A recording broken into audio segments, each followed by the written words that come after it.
There is a rifle cartridge that has dropped deer cleanly for more than 90 years. It still shoots straight, it still hits hard at the ranges most hunters actually shoot, and right now it is slowly vanishing from store shelves across America. Not because it failed at anything, because the world simply moved on without it.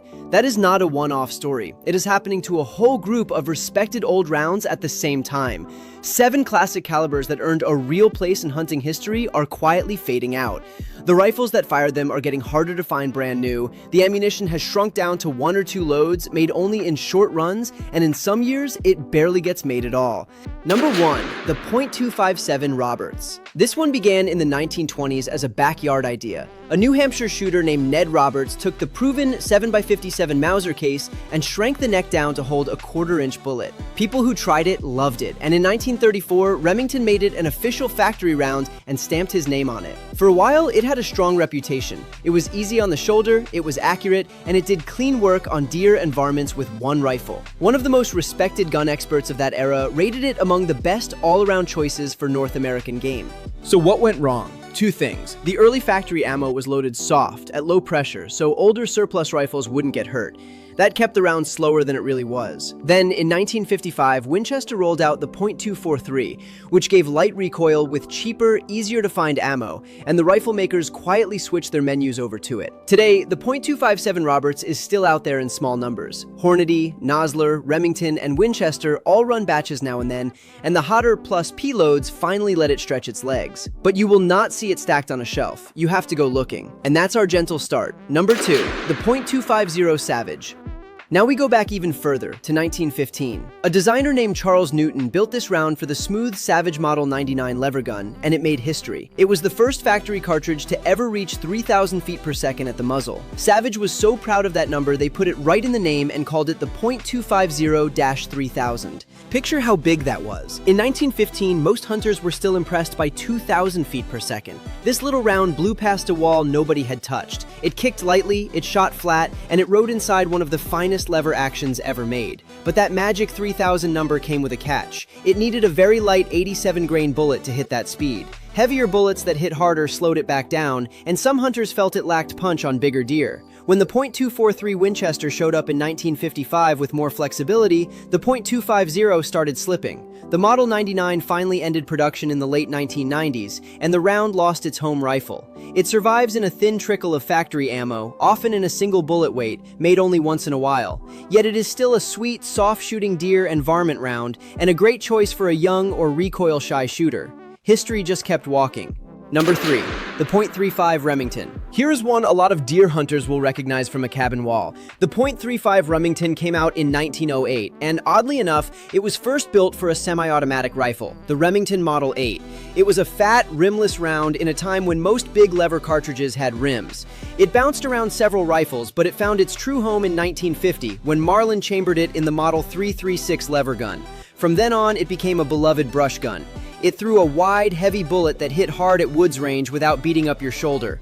It went into pumps and autoloaders too, but the lever guns are what made it famous. Its slow fade came from a few directions. In 1982, Winchester brought out the .356, which looked stronger on paper, though the old .35 actually outlasted it. The real damage came in 2020, when Marlin and Remington went through bankruptcy and the rifles stopped flowing. On top of that, a newer round called the 360 Buckhammer now chases the same hunters. You can still buy .35 Remington ammo from Hornady, Remington, and Federal, but it shows up in limited form and the price stings. New rifles are scarce. A true woods classic getting quieter every season. That covers 3. And here is where it gets strange. Number 4, the .280 Remington. But the next cartridge is not outdated at all, which makes its disappearance harder to explain. On paper, the .280 Remington should be everywhere. It came out in 1957, built by necking the famous .30-06 down to a 7mm bullet. The makers pushed its shoulder forward just a little on purpose, so it could never be loaded by mistake into a .270 rifle, where it could spike pressure and wreck the barrel. Smart, safe design. And it performs. With heavier bullets, it matches or beats the respected .270 Winchester and runs neck and neck with the .30-06. The people who hunt with one tend to swear by it for everything from deer to elk. One legendary outdoor writer, a lifelong .270 fan, chose a .280 for his very last rifle. That tells you something. So why is it fading? The blame falls on bad choices, not bad ballistics. Remington first chambered it in the Model 740 autoloader and loaded it mild so the action would cycle smoothly. Next to the hotter .270, it looked slow. Then the company kept changing its name, calling it the 7mm Express and the 7mm 06, which only confused buyers at the counter. And in 1962, Remington released the 7mm Remington Magnum, which became a giant and stole every bit of the spotlight. Today, Federal, Hornady, Nosler, Remington, and Winchester all still load it, but in far fewer choices than the .270, and it is harder to find. Nothing is wrong with this round. It was simply outmarketed by its own maker. Number 5. The .264 Winchester Magnum. If the .280 died from bad marketing, this one died from bad timing. The .264 Winchester Magnum arrived in 1959 inside the Winchester Model 70 in a flashy 26-inch barrel version called the Westerner. It was a fast 6.5mm Magnum built for wide-open country. For a few short years, it was a star. It shot flat, it hit hard out west, and it had the speed numbers hunters love to brag about. It looked like the future.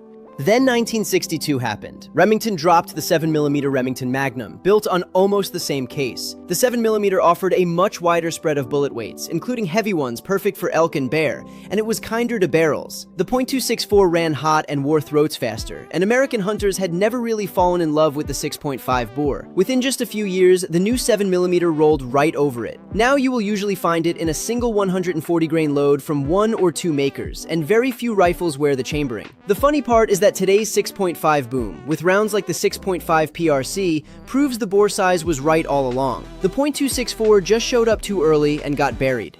Number 6. The .300 Savage. This next one has the saddest twist of all, because it was killed by its own child. Savage built the .300 Savage in 1920 for that same slick Model 99 lever gun. The goal was bold. They wanted near .30-06 power packed into a short cartridge. The Model 99 used a rotary magazine, which let it feed pointed bullets that other lever guns couldn't safely use, and that helped the little round reach out farther than people expected. For decades, it delivered. It became the most popular chambering in the Model 99. It walked all over the .30-30, and it nearly touched the mighty .30-06.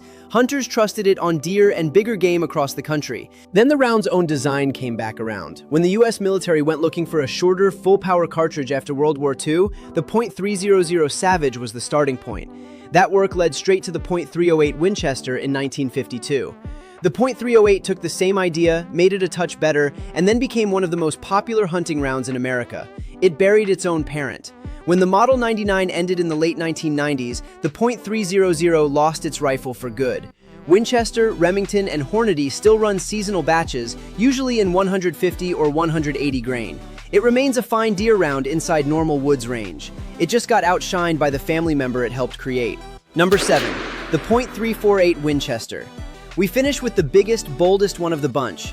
The .348 Winchester came out in 1936, and it is special for a strange reason. Only one rifle was ever really built around it, the Winchester Model 71 lever gun.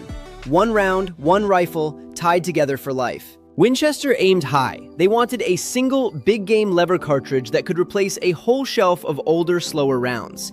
With a heavy 250-grain bullet, the .348 could handle anything on the continent, up to and including the Great Bears, all at brush gun range. It built a devoted following, and the Model 71 became a rifle people fell hard for. Its downfall started after World War II. Soldiers came home wanting bolt actions with scopes on top, and the top-ejecting Model 71 was awkward to scope.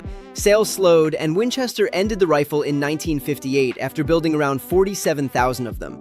By 1962, the company had dropped 2 of the 3 bullet weights, keeping only the 200-grain load. Because the .348 used an odd, one-of-a-kind bore size, it was expensive to keep feeding for such small demand. Today, it hangs on by a thread. Hornady offers a modern 200-grain load, and a few small specialty makers fill the gaps, but it is pricey and hard to find. The old Model 71 itself is now a prized collector's piece, a grand cartridge, kept alive by the people who refuse to let it go. go. So there are your 7. The .257 Roberts, the .250 Savage, the .35 Remington, the .280 Remington, the .264 Winchester Magnum, the .300 Savage, and the .348 Winchester. Look at the pattern. Not one of these rounds stopped working. They still shoot straight, still drop game, still do exactly what they were built to do. They are fading for a quieter reason. A faster round showed up. A clever name caught on. A company guessed wrong about what hunters wanted that year. A cartridge does not have to fail to disappear. It only has to be out-marketed, out-timed, or overshadowed by something newer. And maybe that is what makes them worth remembering. Every one of these still has rifles and safes and ammo on a few shelves, kept going by hunters who know exactly what they have. If you own one of these, or you grew up watching one come out of a deer camp closet, drop the name in the comments. And if you want more stories on the rifles and rounds that shaped American hunting, stick around. There are plenty more worth telling.